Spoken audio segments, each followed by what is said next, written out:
Welcome back to the studio. So today I'm going to do a layered cup and flip it. It's called a flip cup technique. However, this one's going to have holes in the bottom, and I've only done this technique a couple times. It turned out kind of fun.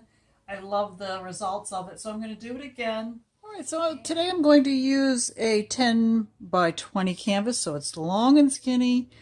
My thought is that I'm going to do a black background, going to stack a 3-ounce Dixie cup with pinks and reds, and do a flip cup and drag it across. That should show up nicely. So black is my background. I have a Saks metallic red. I have either folk art or art deco garnet. I have a mixture of several paints, but it looks like bubblegum. I have one that I just mixed up. It's kind of a mauve. And then one other layer that's going to be this really bright pink that is kind of one that I keep mixed up on my shelf. It adds to a lot of different kinds of paintings. Kind of a nice punch. I'm going to use a 10 by 20. Background is already done with tape, push pins. I have a lot of extra stuff on my push pins, so I always have to make sure that we are level whenever I'm getting ready to get started, because my push pins sometimes are not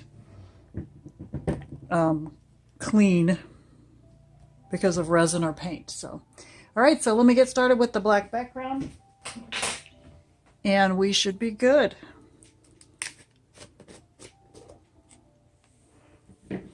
So I love these little pictures. I get those from the dollar store.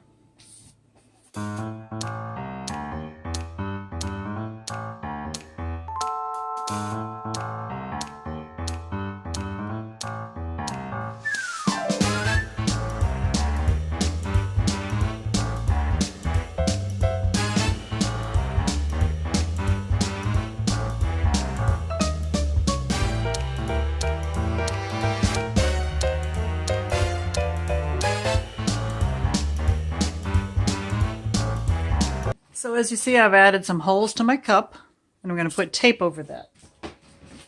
All right, so I've got tape over, and I'm ready to go. So I'm going to stack my cup.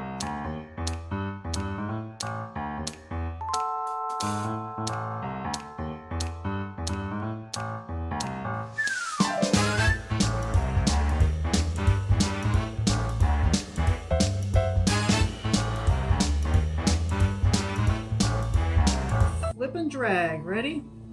Put this on top of here and put it right about there. Cool colors. And it's got a little bit of a seal, it looks like, so let's release the paint. Oh, and here we go.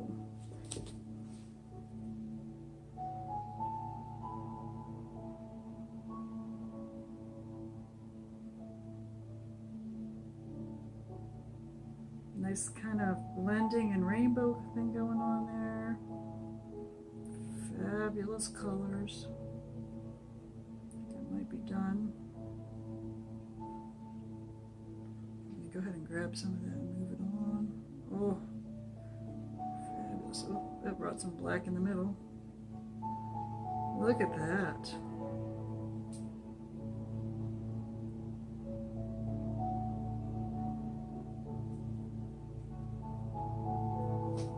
Just leave it there. Let me grab my straw.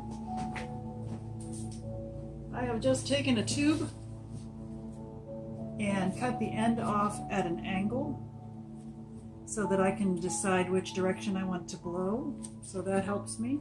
I'm going to let this sit for a minute and settle. There are some cells coming up, and it's not because there's silicone, it's because there is different textures of paint. So remember me, well, you may not remember, but as I was pouring them, I was talking about a couple of the paints were thinner than the other. So sometimes you'll get cells from the paint breaking and the other colors coming up through. So that happens. All right, here we go.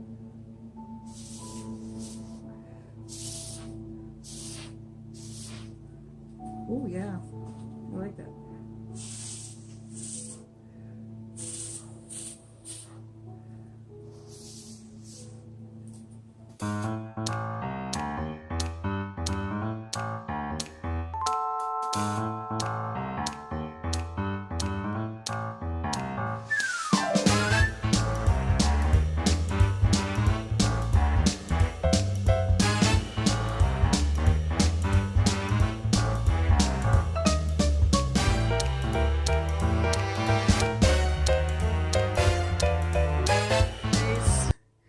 Actually, I'm kind of thinking about using a comb and combing through it, but I've been doing that so much with other paintings, I'm not sure I will. But I love kind of the lipstick colors, fun things that are popping up in here. That's the mixture of the different textures and kinds of paints. So what do you think about this one? It's kind of interesting. I'm not sure what to do. It seems a little bit like blobby, so I don't know. Give me some feedback on that. I'm finding myself still messing with this one a little bit. Not quite sure what I'm going to do with it.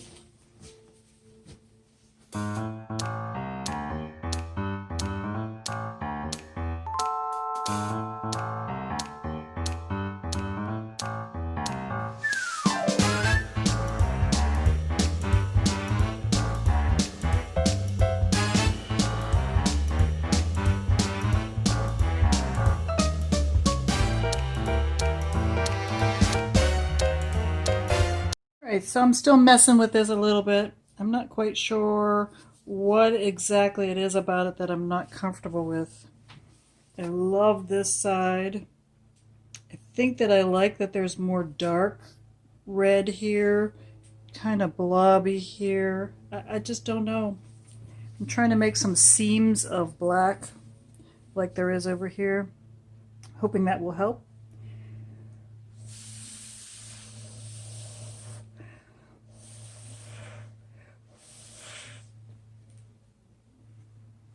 Does kind of please me. It looks a little bit like a leaf.